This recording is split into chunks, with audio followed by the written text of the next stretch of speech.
सम्पूर्णमा नमस्कार। US ethical hacking YouTube च्यानलमा तपाईहरुलाई हार्दिक स्वागत छ। म उमाशंकर प्रजापति। म इसी काउन्सिलबाट सर्टिफाइड एथिकल ह्याकर हो। यस युट्युब च्यानलमा हामी एथिकल ह्याकिङ सम्बन्धी सम्पूर्ण जानकारीहरू सरल भाषामा बुझ्ने छौं। म यस च्यानलको माध्यमबाट आफूले जानेको सम्पूर्ण ह्याकिङ टेक्निक्सहरूको बारेमा जानकारी गराउने छु। कृपया मेरो च्यानललाई लाइक, कमेन्ट, शेयर गरिदिनु होला र साथै सब्स्क्राइब गरेर बेल आइकन प्रेस गरी आगामी भिडियोहरू बनाउन उत्प्रेरणा दिनु होला। ल सुरु गरौँ।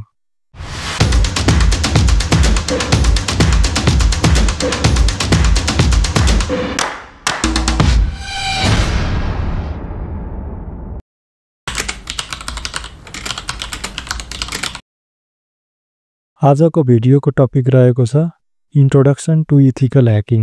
यो मेरो पहिलो भिडियो हो। यस भिडियोमा हामी इथिकल ह्याकिङ सम्बन्धी सामान्य जानकारी र यसमा प्रयोग हुने शब्दहरूको बारेमा जानकारी प्राप्त गर्नेछौँ। यस भिडियोमा इथिकल ह्याकिङ भनेको के हो, ह्याकिङ के हो, अनि ह्याकर्स को हो, ह्याकर्स कति प्रकारका हुन्छन्, यी टपिक्सहरूको बारेमा हामी जान्ने छौँ। साथै यी टपिकहरूमा प्रयोग हुने सामान्य शब्दहरू बुझाउने कोसिस गर्नेछौँ। साथै इथिकल ह्याकिङ किन आवश्यक छ भन्ने विषयमा पनि चर्चा गर्नेछौँ। र इथिकल ह्याकर बन्नको लागि के स्किल्सहरू चाहिन्छ त्यसको बारेमा पनि हामीले जानकारी प्राप्त गर्नेछौँ। What is ethical hacking? Ethical hacking भनेको के हो? इथिकल ह्याकिङ बुझ्नुभन्दा पहिला ह्याकिङ भनेको के हो भन्ने कुरा बुझ्नुपर्छ। ह्याकिङ भन्ने बित्तिकै ओहो यो त खतरनाक वर्ड हो भन्ने बुझिन्छ, यो गलत काम हो भन्ने पनि बुझिन्छ। तर वास्तवमा हामीले यसको अर्थ बुझ्नुपर्छ। ह्याकिङ भनेको कुनै पनि प्रणालीमा भएका कमजोरीहरू पत्ता लगाई ती कमजोरीहरूको प्रयोग गरेर अनाधिकृत रूपमा ती सिस्टममा भएका डाटाहरूको पहुँच प्राप्त गर्ने प्रक्रिया हो। नेपालको कन्टेक्स्टमा हेर्ने हो भने दैनिक 50 देखि 55 वटा साइबर क्राइम केसहरू देखा पर्दछन्। तर यी क्राइमहरू त रिपोर्टेड मात्रै हुन्, रिपोर्ट नभएका त अझै कति हुन्छन्। कतिपय मान्छेहरू त डराएर साइबर क्राइममा रिपोर्ट नै गर्दैनन् भने कतिलाई पनि जानकारी नै हुँदैन। यस्ता क्राइमहरू विभिन्न सोशल मिडिया प्लेटफर्मबाट भइरहेको देखिन्छ, जस्तै Facebook, Messenger, WhatsApp, TikTok, Instagram इत्यादि। Hacking is the process of gaining unauthorized access to system resources by exploiting system vulnerabilities. अब त्यसो भए इथिकल ह्याकिङ भनेको चाहिँ के हो? यो पनि त एक प्रकारको ह्याकिङ नै होला। हो, यो पनि एक प्रकारको ह्याकिङ नै हो। तर यो यस्तो प्रकारको ह्याकिङ हो जसमा चाहिँ सिस्टमको ओनरसँग पर्मिसन लिएर ह्याकिङ गरिन्छ। यसमा ह्याकिङ स्किल्स र टेक्निक्सको प्रयोग गरेर उक्त सिस्टममा भएका कमीहरूलाई पत्ता लगाई त्यसलाई रिपोर्ट तयार पारी समयमै सचेत बनाउन मद्दत पुर्याउने काम गरिन्छ। इथिकल ह्याकिङ एउटा लिगल तरिकाबाट गर्ने ह्याकिङ हो। नयाँ प्रविधिहरूको विकाससँगै सबै सङ्घ संस्थाहरूको डाटा इन्टरनेटमा स्टोर हुने भएको हुनाले उक्त डाटाहरूलाई सुरक्षा प्रदान गर्नको लागि ठुलो सङ्घ संस्थाहरूले इथिकल ह्याकिङ पर्फर्म गर्नको लागि उपयुक्त व्यक्तिहरूको छनौट गरेको देखिन्छ। ती व्यक्तिहरूले उक्त सङ्घ संस्थाहरूमा भएका कमीहरूलाई पत्ता लगाई डाटाहरू ह्याक हुनबाट बचाउँछन्। Ethical hacking is the authorized practice of using hacking techniques to identify and report system vulnerabilities. अब आउँछ ह्याकर को हो, कस्तो व्यक्तिलाई ह्याकर भनिन्छ? ह्याकर भन्ने बित्तिकै ओहो यो त खतरनाक मान्छे हो, यसले अवश्य नै गलत काम गरिरहेको छ भन्ने बुझिन्छ। तर ह्याकर भन्नाले सही र गलत दुवै काम गर्ने पनि बुझिन्छ। वास्तवमा ह्याकिङ गर्ने मान्छेलाई नै ह्याकर भनिन्छ। ह्याकर भनेको त्यस्तो व्यक्ति हो जसले चाहिँ कुनै पनि सिस्टमको ओनरसँग बिना पर्मिसन यानी कि अनाधिकृत रूपमा उक्त सिस्टमहरूलाई डिस्ट्रोय गरिदिने अनि नष्ट गरिदिने, त्यसमा भएका संवेदनशील डाटाहरू चोरी गरिदिने र म्यालेसियस एट्याक पर्फर्म गर्ने भन्नाले गलत तरिकाले आक्रमण गर्ने। तर यी सबै कामहरू गर्नको लागि एउटा सामान्य व्यक्तिले गर्न सक्दैन। यसको लागि कम्प्युटर सम्बन्धी विशेष ज्ञानको आवश्यकता पर्दछ। त्यही भएर ह्याकर भनेको एउटा विद्वान व्यक्ति हो। जससँग उत्कृष्ट कम्प्युटरसिप र कम्प्युटरको सफ्टवेयर र हार्डवेयर सम्बन्धी ज्ञान हुन्छ। ह्याकरको सोच नै छुट्टै हुन्छ। सामान्यतया जो कम्प्युटर एक्सपर्ट हुन्छन् जस्तै इन्जिनियर वा प्रोग्रामर उनीहरूसँग इनफ नलेज हुन्छ कुनै पनि टार्गेट सिस्टमको बारेमा र त्यसमा भएका कमीहरूको बारेमा, विभिन्न प्रकारका प्रोग्रामिङ ल्याङ्ग्वेजहरूको बारेमा र कम्प्युटर सिस्टमहरूको बारेमा लाइक सफ्टवेयर, हार्डवेयर। ती विषय विज्ञहरूलाई सिस्टममा भएका कमीहरूको बारेमा प्रशस्त ज्ञान हुन्छ। तर ह्याकर्सहरूले जति बुद्धि पुर्याएर ह्याकिङ गरे पनि तिनीहरूलाई समात्न सकिन्छ। अब हामी जान्नेछौँ ह्याकर कस्ता कस्ता हुन्छन्। What are the types of hacker. सामान्यतया क्रियाकलापहरूको आधारमा ह्याकर्सहरूलाई विभिन्न प्रकारमा वर्गीकरण गर्न सकिन्छ। ब्ल्याक ह्याट ह्याकर्स मतलब कालो टोपी लगाएका ह्याकर्सहरू। त्यस्ता ह्याकर्स जो आफ्ना सिपहरूलाई गलत उद्देश्यले वा इलिगल यानि कि गैर कानुनी उद्देश्यले काम गर्छन्। यिनीहरूलाई अर्को भाषामा क्र्याकर्स पनि भनिन्छ। Not like potato crackers, only crackers. यस्ता ह्याकर्सहरू मुख्य रूपले क्रिमिनल एक्टिभिटिजहरूमा संलग्न भएका हुन्छन्। त्यसैगरी अर्को व्हाइट ह्याट ह्याकर्स हुन्छन्, सेतो टोपी लगाएका ह्याकर्सहरू।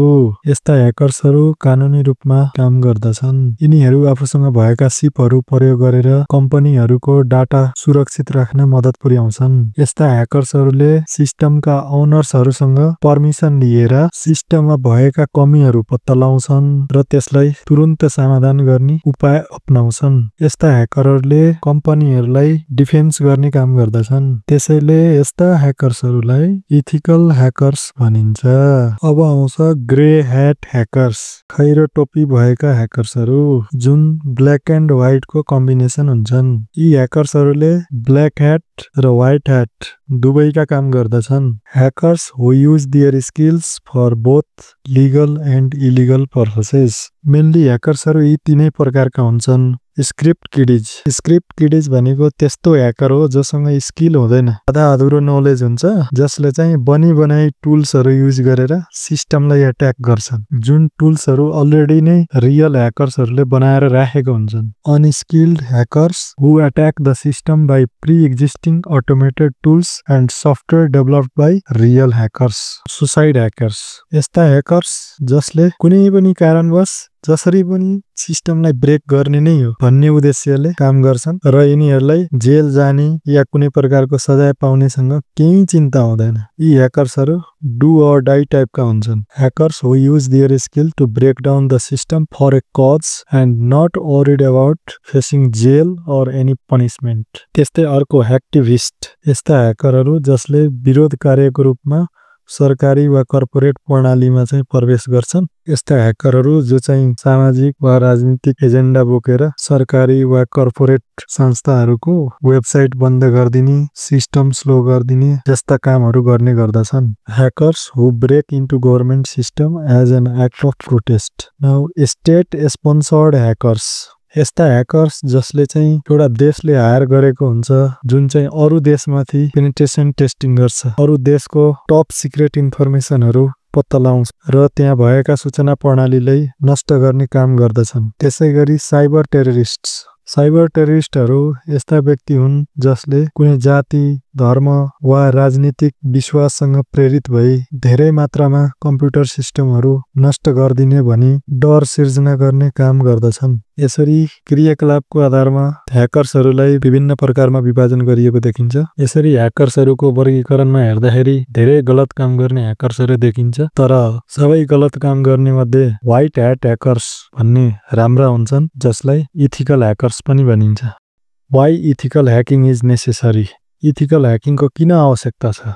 इथिकल ह्याकिङले ठुल्ठुला कम्पनीहरूलाई ह्याकिङ हुनबाट बचाउँछ। त्यही भएर ठुल्ठुला कम्पनीहरूले इथिकल ह्याकरहरूलाई हायर गरेर राख्दछन् र तिनीहरूलाई आफ्नो कम्पनीको सिस्टममा एक्सेस दिएर र प्रोपर एग्रिमेन्ट गरेर काम गराउने गर्दछन् र ती इथिकल ह्याकर्सहरूले म्यालेसियस ह्याकर्स यानि कि खराब ह्याकर्सलाई बिट गर्दछन्। त्यही भएर इथिकल ह्याकिङको आवश्यकता विभिन्न प्रकारका ठुल्ठुला कम्पनीहरूलाई हुन्छ।